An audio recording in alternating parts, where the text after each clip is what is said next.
ऋषि मुनियों की पावन धरती, देश धर्म का नाता है। कहते सारे लोग यही हैं, गो हमारी माता है। जाग उठो ओ भारतवासी, जाग उठो ओ भारतवासी, गो पर छुरियां चलती हैं। बंद करो गो माँ की हत्या, सारी जनता कहती है। बंद करो गो माँ की हत्या, सारी जनता कहती है।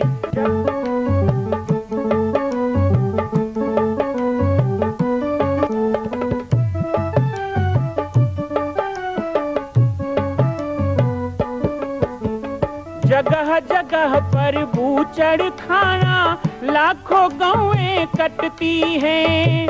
किसे सुनाए व्यथा हमारी, नैना नीर बहाती हैं। रक्षा करना गौ माता की, रक्षा करना गौ माता की, गीता ज्ञान सिखाती है। बंद करो गो माँ की हत्या, सारी जनता कहती है। बंद करो गो माँ की हत्या, सारी जनता कहती है।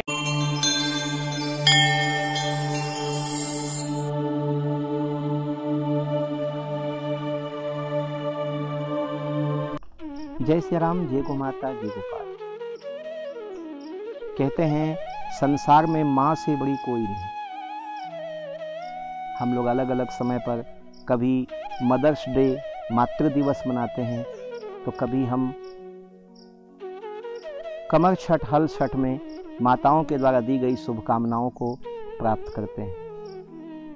आज बाबा जी की पाती में 1 जुलाई के अवसर पर मैं अपने बचपन की यादें क्रम में आपको एक ऐसा संस्मरण बताने जा रहा हूं, जो मेरे लिए जन्म लेने के समान ही एक अविस्मरणीय घटना है।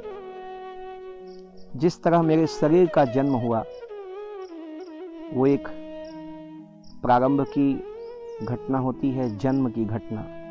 जन्म के द्वारा ही जीवन प्रारंभ होता है, लेकिन जन्म के पश्चात भी मनुष्य के कई जन्म होते हैं। जैसे कि मैंने आपको बचपन की यादें कार्यक्रम में बताया कि जब मेरी दीक्षा हुई 24 फरवरी 1986 को, तो वह दिन भी मेरे लिए जन्म दिवस ही था। और आज भी माघ पूर्णिमा को मेरा जन्म दिवस बड़े धूमधाम से पाटेश्वर धाम में मनाया जाता है।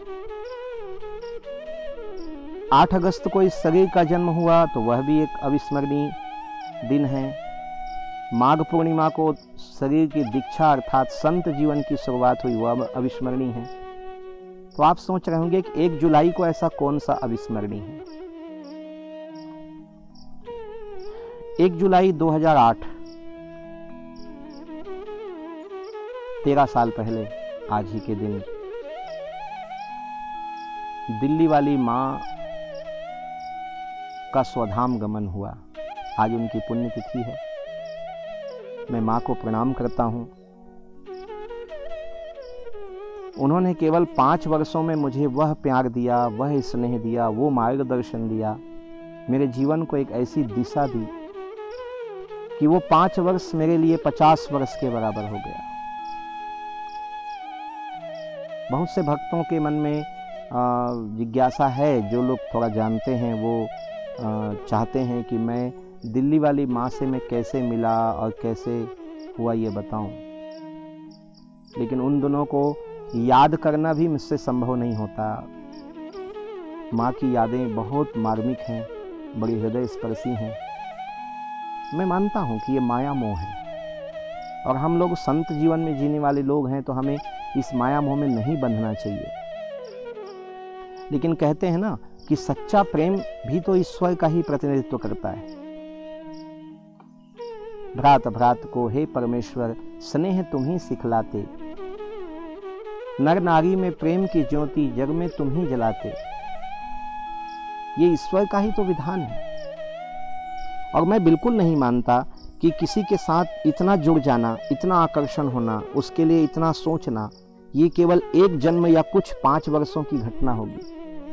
बल्कि मैं तो ये मानता हूँ कि ये कई जन्म जन्मांतर के संबंध होते हैं। कुछ हमारे रिश्ते होते हैं जिसे हम भूल तो जाते हैं, लेकिन वो ऊपर वाला नहीं भूलता, वो रिश्ते मिलाता है। और संसार तो एक ऐसा सराय है जहाँ यात्री आते हैं, मिलते हैं और बिछड़ते हैं। फिर भी 1 जुलाई 2008 का दिन मेरे लिए बहुत ही अद्भुत दिन रहा। विछोह क्या होता है मैंने उस दिन जाना। मिलने का तो बहुत सुख मैंने पाया है, मुझे मिलते ही गए, लेकिन मेरे जीवन का पहला बिछोह था, और वो भी उनसे जो सबसे अधिक मुझे प्रेम करने वाली, सबसे अधिक जिनके मैं नज़दीक रहा।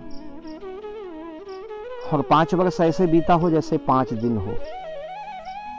और उन 5 वर्षों में उन्होंने मुझे विदेश यात्राएं करवाई, कैलाश मानसरोवर की यात्राएं करवाई, मुझे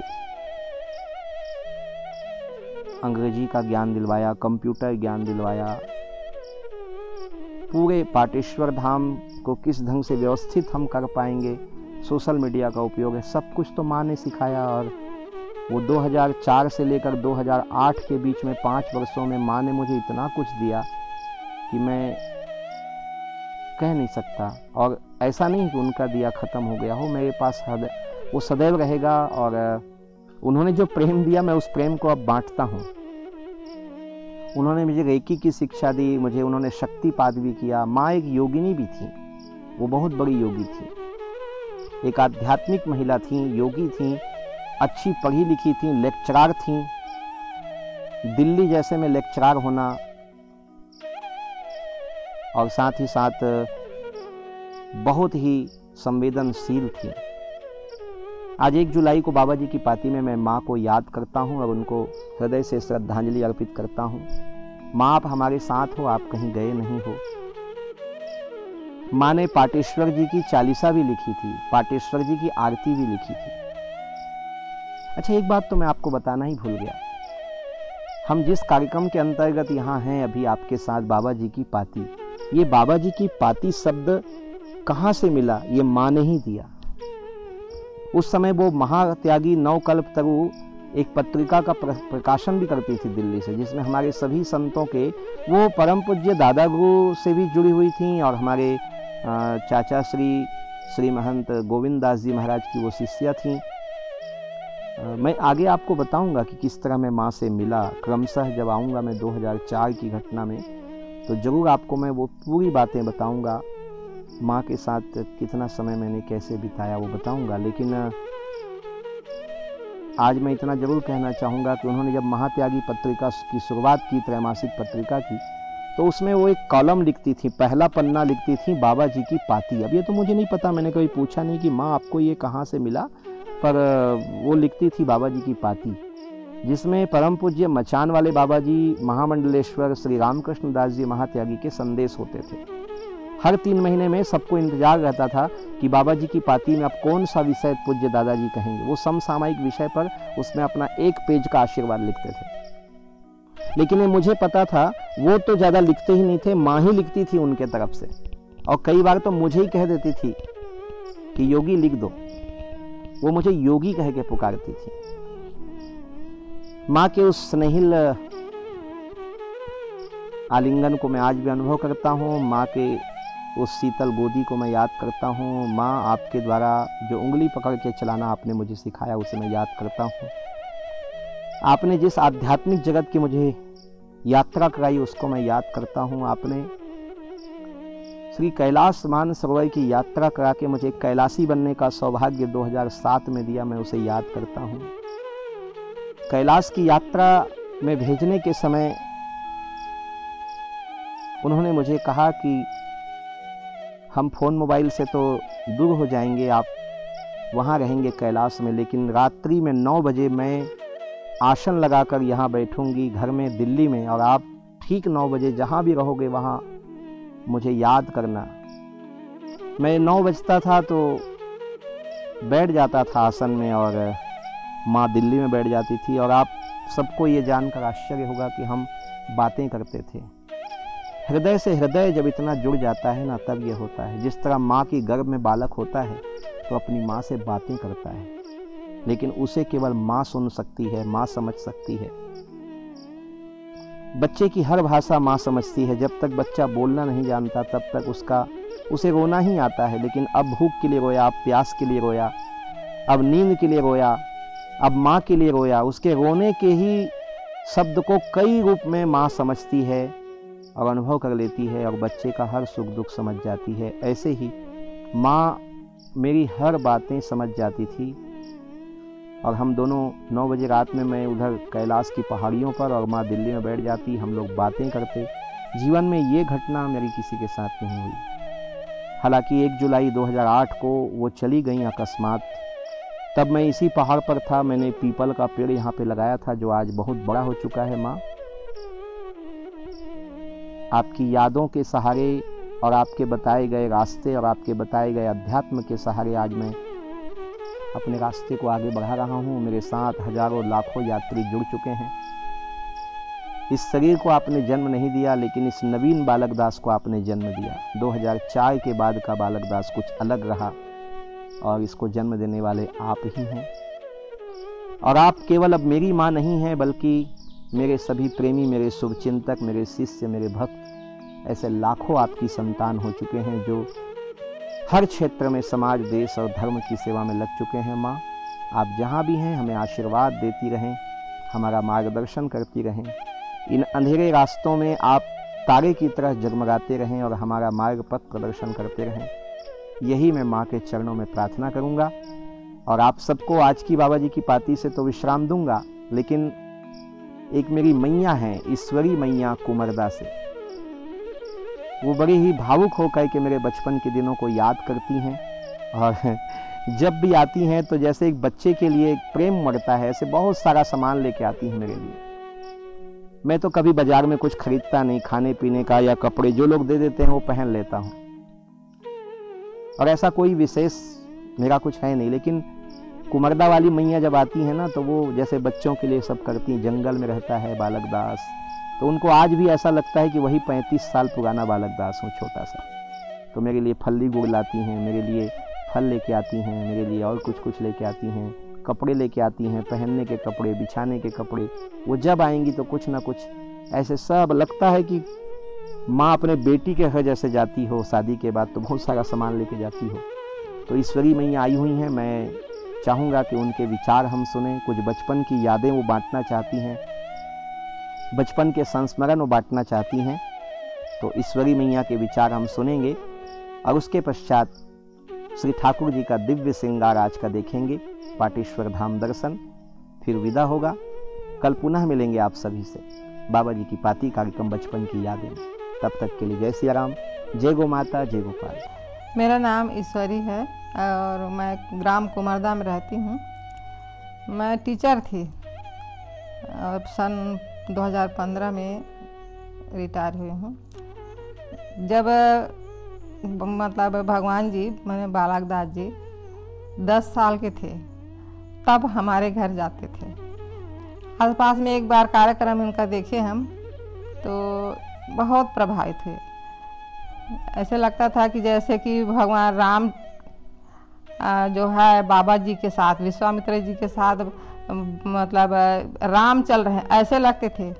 जब छोटे थे भगवान जी तो बाबा जी के साथ चलते थे। तो एक बार हम कार्यक्रम देखे आसपास में हुआ तो गए थे, वहाँ से जब सुने तो बहुत प्रभावित हुए। फिर जब उधर कहीं भी कार्यक्रम होता था 2 दिन 3 दिन का करते थे, तो हमको जानकारी होती थी तो हम लोग चले जाते थे और उनको अपने घर में लाने के लिए बहुत प्रयास करते थे। बालक दास छोटे थे, मानते नहीं थे इधर उधर भागते थे, तो बहुत मनाना पड़ता था उनको, चलो ना बाबा जी, चलो ना भगवान जी, चलो हमारे घर। तो हाँ, बाबा जी को पूछो, बाबा जी को पूछो, बाबा जी से बात करो, ऐसे कहते थे। बाबा जी के पास जाते थे, बाबा जी बोलते नहीं, उन्हीं को मनाओ पहले, ऐसे कर। फिर उनके पास जाते थे तो इधर भागते थे, उधर बड़े मुश्किल से मानते थे। और हमारे घर में 3-4 बार हम लोग उनका सेवा किए हैं। हम अपने हाथ से मैं भोजन बना के खिलाई हूँ मैं उनको। और बाबा जी बैठते थे और बालक दास जी भी बैठते थे और इतना अच्छा बात, मतलब जैसे घर जैसे पूरी बात हमको बताते थे बाबा जी, कैसे यहाँ पर आए क्या के पूरी बाबा जी हमको मेरे को पूरा बात बताए हैं। और बालक दास वो तो इतना नटखट था कि अपने हाथ से खाना निकाल के खा लेता था, झूला वैसे कपड़ा को बांध के झूला झूलता था। मैं स्कूल जाती थी तो हाँ ते जा स्कूल जा, बहन जी तो स्कूल जा, छत्तीसगढ़ में बोलता था, बहन जी तो स्कूल जा, हम निकाल खा ले, जाते जा, ऐसे बोलता था। और खुद निकाल के खा लेते थे, अपने हाथ से पानी पीता था और बाबा जी को भी देते थे। और बहुत मतलब उस क्षण को मैं याद करती हूँ, मेरे को अभी भी रोना आता है, एकदम बच्चे जैसे करते थे। इसीलिए अभी भी ना इनके ऊपर बहुत मेरे को प्रेम होता है। लंबे समय तक हम इन लोगों के पास हम आ नहीं पाए। और ये गेंदा के यज्ञ में फिर मुलाकात हुई हम लोग का, तब से अभी फिर आना जाना करते हैं हम लोग। बहन जी मेरा तोर बेटा बना लेना, वो मेरा तोर बेटा बना लेना, वो ऐसे छत्तीसगढ़ में बोलता था पहले छोटा था तो। और एकदम से ऐसा लगता था कि जैसे हमारे घर का बच्चा है, इस टाइप का लगता था मेरे को, अलग था, अभी भी लगता है मेरे को। बाटी खेलता था बच्चों के साथ में, आसपास के बच्चों के साथ में, और बहुत अच्छा लगता था।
मां कौशल्या की पावन जन्मभूमि छत्तीसगढ़ प्रांत में बालोद जिला में स्थित है श्री सर्वसिद्ध शक्तिपीठ जामड़ी पाटेश्वर धाम।